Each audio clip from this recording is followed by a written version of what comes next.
Welcome back to the Wolverine.com podcast video edition. This is John Borton. I'm here with Brian Boesch, who had a wild night along with the Wolverines last night. Welcome back to the podcast, Brian. Always good to be here, John. I'll tell you what, it was one of those games where Michigan takes control. Juwan Howard's team getting off to an 11-point lead in the second half, and then all of a sudden things seem to fall apart for a little bit. They're down 7, and without Hunter Dickinson, without Musa Diabate having fouled out towards the end, they come back and win it by 2. Your thoughts on this one? John, it was as weird and as odd and as unexplainable of a game that I can remember. Michigan shot better than 50%. They didn't have a ton of turnovers. They made some, don't get me wrong, but it wasn't like this was just some egregious performance that would negate that shooting. But Northwestern, just a unique team. They seemingly bring in a new player or three every stoppage of play. They have a lot of experience and a lot of smart players. Um, Michigan looked like they were pulling away. And I think my biggest takeaway was, when you're sitting there and Michigan's down 7, Terry and I were talking during a timeout. And the question was, how's Michigan going to score? And this was, Hunter and Musa hadn't fouled out at this point. But there really has been that question out there of, how will Michigan manufacture offense when they are down late in the game? And they found a way, both with Hunter and Musa on the floor, and then when those two guys fouled out on consecutive defensive possessions. So for Michigan to pull that off, listen, it was not pretty. This is not going to be at the top of the highlight reel come March and April for this program for the 2021-2022 season, but you got to scratch and claw and find your way through a game or two like this, and I think it's an intriguing one heading into Saturday because you got the win, but boy, it's going to be a very busy couple of days in practice and in film for this group. Yeah, no doubt. I mean, it is. You noted it won't be necessarily a highlight win, but it will be a home win rather than a home loss when they tally up the all of the credentials for NCAA tournament, and that's huge because this was it could have been a disastrous loss. Yeah, to me, I felt like the Seton Hall and like the Minnesota games at times in the second half yesterday. And I don't know if this team would have won that game last night in the first 2 weeks of the season, in the first 5 or 6 weeks of the season. So that's growth. Is it the required growth in order to get back into the Big Ten hunt and be an NCAA tournament team? No, they have to play better than they played probably this Saturday to have any chance at Michigan State. But we saw what they can do when they play well. So I think it's a matter of, Coach Howard and I talked a little bit on our pregame yesterday about consistency. Michigan was showing that for stretches, and now it kind of went away a little bit. Can they limit that range a little bit of potential outcomes? They're going to have to do that with some of these games because, the Big Ten is just too good. We talked about some of the struggles. One of the consistent points again was Caleb Houston leading the team in scoring, and he seems to have found himself in terms of shooting the basketball in particular, and they absolutely needed it last night.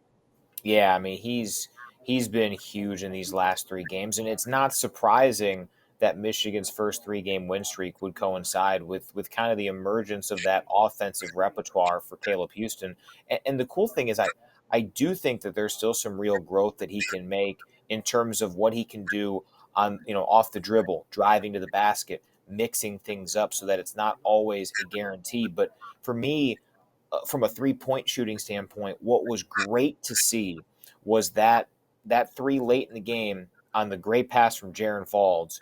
And Houston, it was contested. That was not an open look. The vast majority of Houston's threes have been largely open looks, but he, in a clutch situation, had to find a way to make a bucket, and he did, even though it was not an open look. So that that to me those are those steps. And I've said a few times, I think he's kind of similar in trajectory. It's a different player and a different style, but remember, Franz Wagner really started to seemingly get better every game around this time his freshman year. Is Caleb Houston in line for something like that? I mean, he certainly got the ability and the talent, and we all know he's going to have the opportunities with the basketball and with his minutes to be able to log a bunch of production if he's able. Tell me the difference between aggressive Hunter Dickinson, like we saw at Indiana, and seemingly a little bit passive Hunter Dickinson, which uh, I couldn't really explain last night. It just he seemed to defer to others. Yeah, I mean, remember he did have 10 assists in his previous two games, and he really is understandably feeling himself a little bit in terms of how well he's distributing the basketball, and that's really opened things up. But I do think that has to be more of a secondary, a supplemental aspect of his game because he's really effective when he can primarily score, but occasionally dish it out. I don't know enough about some of the attacks that Northwestern threw. If it was just something defensively, we didn't talk to him post game to see if that was one of the issues. Northwestern will throw some different things. Certainly, they brought some doubles here and there. So I don't know exactly what happened. If it was just an off night or if it was something schematically that Northwestern did. Um, I do think. Listen, 21 plus in his previous three. That's tough to sustain, especially for a big man. Um, you know, I think there are still plenty of those games in him. To expect that every night is probably unrealistic. But yeah, I do think that what you should expect is better than what we saw last night, and probably not quite as much as what we saw in the previous game. So I'm not really concerned too much about that by any stretch. And I think the foul trouble certainly threw him off of his game a little bit, especially down the stretch in that one. That was the other thing too. I mean, it was just a very uniquely refereed game, and I'm not going to get into you know if it favored one side or the other. I personally like a brand of basketball that features fewer fouls than that. I like to have a little more physicality, and I do wonder if maybe that played in because there were fouls on both sides that were a little ticky tacky in my opinion. Yeah, well, including Hunter Dickinson's fifth foul, in my Correct. opinion. His fourth foul, I thought, was just a frustration kind of thing where he's clawing at the ball after he lost it, and but that fifth foul, boy, that was a head scratcher. Yeah, well, you mentioned the fourth. The other one that, again, it's easy to forget because it was so early in the game. But Hunter's first foul was 30 feet from the basket on a reach in. Like those are the types of plays we focus on the fifth. And yes, I do agree with you that that was probably for 2.5 minutes left in the game. That's close. Yeah, I'm hopeful on both sides of the floor that the referees are swallowing that whistle.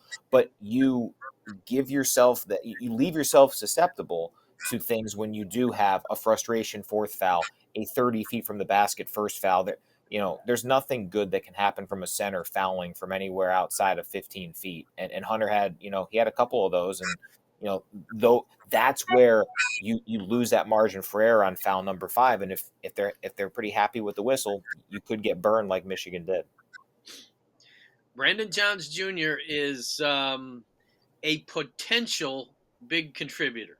He contributed down the stretch last year. He contributed in the NCAA tournament. Last night, it seemed like I don't know. He was maybe a little lost at times. Lost a shoe and then got chewed out a little bit on the sideline. Your take on where he's at and what he potentially could give this team down the stretch? It's interesting. Brandon and I talked sometime late summer, and the thing that he shared with me last year that really helped him was that he heard from some of the leaders on that team, the Isaiah Livers of the world. Hey, wait your turn, your time will come. And I think he was very understanding of the fact that hey, I got a bunch of pros in front of me. I'm going to play my role, be ready for my time, and obviously he came through. I mean, he was outstanding down the stretch in the postseason when Livers got hurt. I really wondered, this year he started the first 6 games. He played okay, but not quite to that level by any stretch last year when that was his best time in a Michigan uniform. And now he's coming off the bench. He just had COVID. And I wonder, I mean, as a guy who was patient, who waited his turn for 3 years, it had been very easy. But you can put together a heck of a Brandon Johns Jr. highlight tape and send it out if you wanted to look for, potential greener pastures. But he didn't. He waited it out. And, you really wonder when you're a senior, when you do look at this as potentially your last go around in college basketball and things don't go that well on the floor, then you get COVID and it took him a while to get back because of some of the side effects of it. You really wonder if that's all kind of, coming together and affecting things. But I'd be very surprised if Brandon Johns did not have, an impact down the stretch. It won't be 30 minutes a night probably like he did in the postseason. But this is a young man that can still help this team. He's always had a good attitude about stuff. I know that shoe thing was certainly very much out of character. But we've heard from a lot of athletes that COVID can kind of throw you off the game. What Hunter's done in coming back and playing a ton of minutes, really, I mean, if he didn't have those foul issues, he'd have played 35 plus last night again. Some guys just react differently than others. So I wonder if it's just all kind of, this season has not gone the way that Brandon Johns expected. Now, can he bounce back? Can he respond to that? That'll be big in seeing what type of a role he'll have one, but what type of a role he'll have with this team down the stretch. Yeah, let's talk a little bit about this weekend. Obviously, Michigan State has had its own ups and downs. They lost to this same Northwestern team by a bucket, and they recently lost to Illinois without its full roster. Uh, Illinois is jam packed with talent anyway. But your thoughts on Michigan State and where they stand right now? Yeah, I mean, obviously the thing that jumps out that Michigan can take advantage of is just, I mean, how many times they're turning over the basketball. I mean, it has been a huge problem for them. It seemed to pop up. And you can really draw a parallel to the turnovers for all four of their losses, for some of their close wins that have certainly not been the prettiest. They haven't blown out a whole lot of teams in Big Ten play outside of Wisconsin last weekend. So I mean, the range is certainly there. But I think on the positive side, you look at the growth of their bigs, and really just the likes of a Gabe Brown, a Marcus Bingham. Those are evolved college basketball players. They have taken the strides and the steps that I think at times folks around East Lansing, folks around the Big Ten wondered what they really would provide. Could they get to that form? So it's going to be a challenge for Michigan's front court. Um, Hunter's going to have to play better than he did. We're going to have to see the Bloomington Hunter. We're going to have to see Moussa Diabate, who, again, I mean, he's continuing to improve, but he's going to have to make sure that the emotion in the moment doesn't get too big for him, because he's going to be fired up to go out there and play. So, um, you know, you, I think you look at when this matchup could have happened in Ann Arbor versus now, and you have to like the strides that Michigan has taken. I think Michigan State probably has a few more questions now than they would have 2-3 weeks ago, but I don't think it's a huge difference because, again, the turnovers have been the thing that really have plagued them all season long. But can Michigan? And we talked about it leading up to that first matchup. Can Michigan handle the interior? Can Michigan stay close in the 3-point battle? That was a real question from beyond the arc when we were talking in early January. Michigan's shooting like crazy from deep, and they're defending pretty well from out there too. So they've certainly closed the gap on some of those, and they definitely have a real chance to go up there and get this done. They certainly can't allow Michigan State to just run out all the time and use that transition game to score at will. Besides that, what would be the biggest aspects that you see that could have this be a game that goes right down to the wire? For me, I just think it's this rivalry. It's the first time in almost 2 years that there will actually be fans at this game, and for me, you look at the difference of Michigan handling road environments at Indiana. I'll throw at Illinois in that because Michigan was as shorthanded as they were, but they still really played well.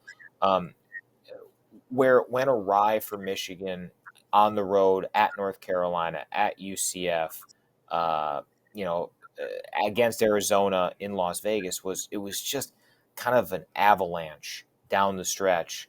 The second half really got away from them, and they've been able to taper that off. Michigan hasn't had a ton of like blowaway second halves, but they haven't allowed the quicksand to engulf them. Michigan State's going to make their runs. They're going to have their highlight plays. They're a good team, but I think this ball club is better equipped to handle road environments. You're seeing, I think, Devontae Jones have more of a handle on what it takes to be a point guard in the Big Ten. Obviously, Hunter has been tremendous in some of these road situations in his career, and his finest performance was at Indiana last weekend. So I like where this team's at from a mindset, from a mentality standpoint. But it's about execution, and it's about making sure that you can avoid the big Michigan State runs. I think they certainly can.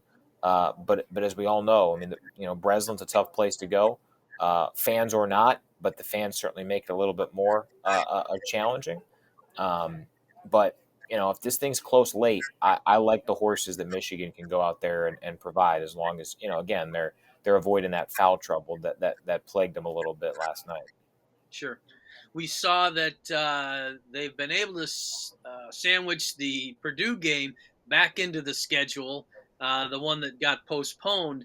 Do you think that the Michigan State game will appear there here sooner or later? I'll say this: I looking at the two schedules alongside Michigan's, the Purdue game felt like a lot more challenging to figure out than the Michigan State game. So the way I look at it is, if that game got scheduled, I feel pretty good about the Michigan State one, just because there are some openings that don't require a whole lot of shifting around. Whereas Michigan's schedule didn't change other than just adding that game in. Whereas Purdue and Illinois, they were supposed to play on that Thursday the 10th. So we'll see how it all goes. But yeah, for me, I was more worried about the Purdue game getting in than Michigan State. If that one gets in, I feel pretty good about the Ann Arbor rematch for these two. All right, just to finish up, several road games here coming up. Your thoughts on not just Michigan State, but what Michigan has coming in the next couple of weeks? Yeah, I mean this is a really big stretch. It That's why yesterday was so big, because you just can't afford to give away any more home games. Michigan really has lost two really tough ones with that Seton Hall and that Minnesota game. I mean, those two felt like they should have been wins, and Michigan couldn't get it done. But we all knew there was going to be some challenges in the Big Ten. You go back to back weekends to Michigan State and to Purdue. Those are two of the most hostile environments in the league. Listen, Michigan wants them all. They're greedy, right? But if you can hold your own, if you can kind of tread water and just not go into another lengthy losing streak, then there's some home opportunities on the back end of all of this down the stretch that Michigan can take advantage of. So again, this team, because of this 3-game win streak, has put itself in position to, be right back into the hunt. Now it's a matter of continuing that. And is Michigan going to finish 17-3 in the Big Ten? No, probably not. But this team still has designs to get back into the conference race. And from an NCAA tournament standpoint, they have right now, ever since I think that Central Florida loss was the one that kind of looked and said, boy, the non-conference did not go the way that you expected. You got to really put in some work in Big Ten play, and I think they've laid the foundation for it. And if they can beat that Indiana team in Bloomington, yeah, there's some challenging ones in the league, but there's nothing in there that you say, yeah, they can't go there and win. There's no chance. This team can win anywhere. They can also lose anywhere, and that's I think where the challenge is, right? That's the inconsistency that I think Coach Howard wants to try to negate. Yep. We'll be looking for that. We'll be listening in on Brian Boesch this weekend as he brings you Michigan State from the Breslin. Brian, as always, thanks for joining us, and we will talk again soon, my friend. You got it, John. Talk to you soon.